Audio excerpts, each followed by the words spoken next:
oftentimes that tends to come out either to strangers, like when we're road raging, or to the people that we love the most, the people we live with, our partners, our spouses, our parents, our children. I wish I could say that I was not as guilty as anyone about that, but I most certainly am, about those unintentional moments when I catch myself, when the snarkiness comes out of me before my intention rises to catch that, to witness the way I'm carrying my stress or anxiety that day. And so what I find and what I'd like to suggest is that with intention and with greater awareness of those moments, the way that we can embody that rather than unintentionally take out that aggression on other people is that we can intentionally use that as a call to ourselves. Hey, I'm feeling pretty stressed out today. That's a good reminder to offer a little kindness, a random act of kindness to someone else, whether someone I'm close with or whether someone I don't know at all. So, as Tom mentioned, I've only been living back in this area for about a year and still relocating my community, finding who the people are that I connect with the most now at this time in my life. And I'm an outdoors person, so I was out not long ago, just a few weeks ago, I was out hiking in this area in northern Kentucky where there are a few hikers and more mountain bikers than hikers. And being on mixed-use terrain can be kind of interesting sometimes. People are there with different intentions. It means they have different ways of interacting, different ways of using the same space. On this day, I was there as a hiker. I had my daughter with me on a backpack. I had my dog with me. I'm kind of not exactly the fastest moving person on the trail that day.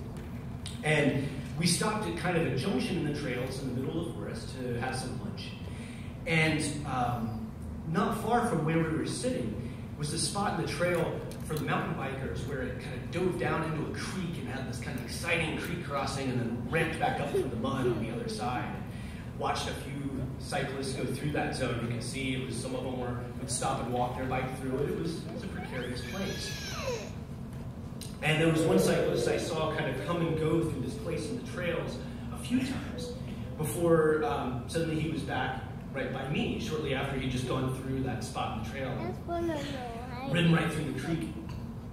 And he had come back just because he wanted to tell me that he had noticed a box turtle in the trail, right alongside where he just came back up through by the creek, and he thought that my young daughter would like to see it. And I was really, really impressed. To tell you the truth, that completely made my day, that one little interaction. That when he was in that moment where he could have just been so focused on his movement and on his experience, as many adventure athletes are, that he stopped because he thought my little girl would like to see the box turtle. To the contrary, just a week ago, I was on my way to my church in Cincinnati, in downtown, and was driving on my way there, and as I was almost to church, I was going through a spot where a lane was ending to my right, and the driver maybe didn't realize the lane was ending, who was just over to my right, and kind of tried to cut me off to get over. And I realized just at the last second what was about to happen, so I sped up to get out of his way. I have the right of way, and I was in my lane, and his response to that was to flip me off, to accept the right of way that I already had when he was kind of in a moment where he was not aware of himself, and then took that out on me. I realized I carried that all the way, the rest of the way to church, and kind of into the service a little bit that day. I'm probably not the only person present today who's been flipped off on the road, and maybe even been the one offering that gesture to another person. It's amazing how that little passive gesture affected me, and how much I carried that even as I was trying to laugh it off and let it go. That same day, just last Sunday, I was able to let that go eventually, and after the service, my wife and I went out to lunch with our daughter and then went out to a playground afterwards. And we'd only been there a few minutes, and we're 2 to 1. We've just got our one little girl, and we're watching her, and we're supporting her and just noodling and ogling as she's 2, so all things are new on the playground, right? And she's going up and down the slides. And all of a sudden, there's another little boy there, maybe about 6 years old. And he just immediately latched onto me and just immediately started showing me, hey, watch this.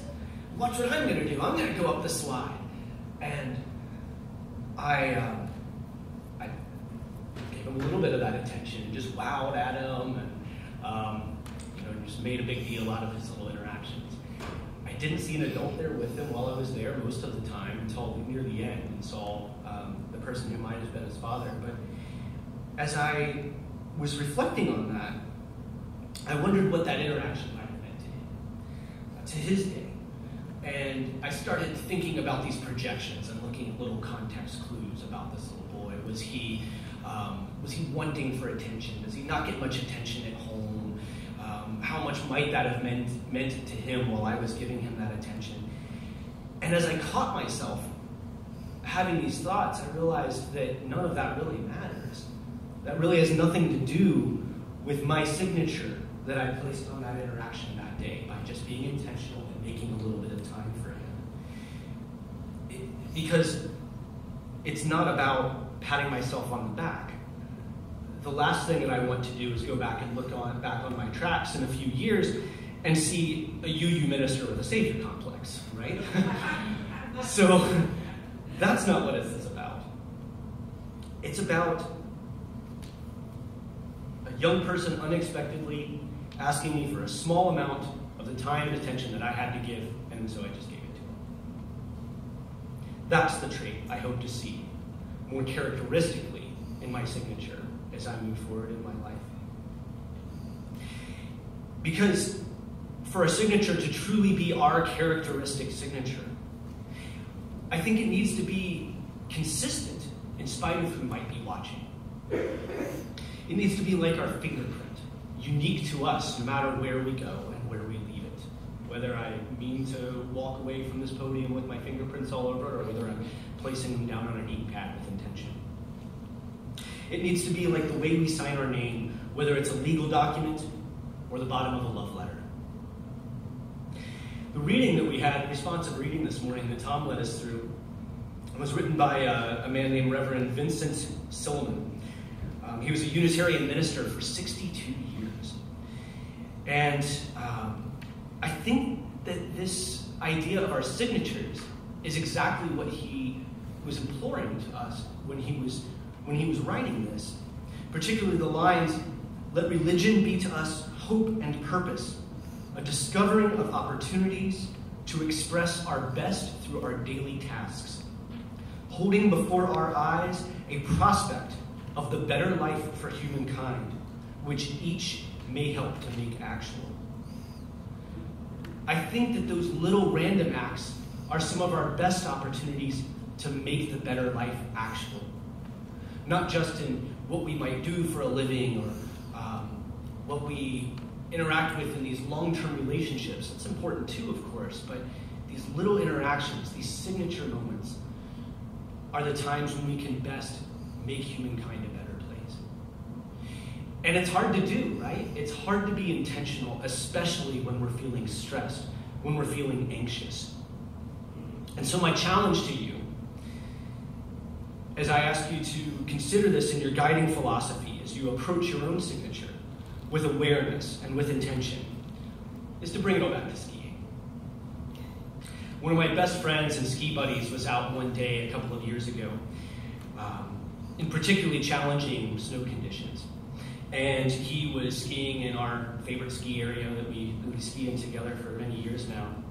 And as he got to the top of the lift, an expert-only ski run, the lift operator up there helping everybody get off two at a time, said to each pair of skiers as they reached the top of the lift, "Point your tips, be brave." So to me, those are some words we can live by as we approach that blank canvas, as we go out to where we're going to paint our signature.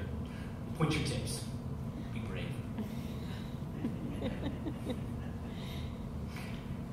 This is the tradition of this community. We'll now offer a little opportunity for our talk back time. So we'll have time for a few people if those are there. So if you're moved to offer, a question or a comment about today's message, we have a microphone that we can bring to you. Just let us know what ahead.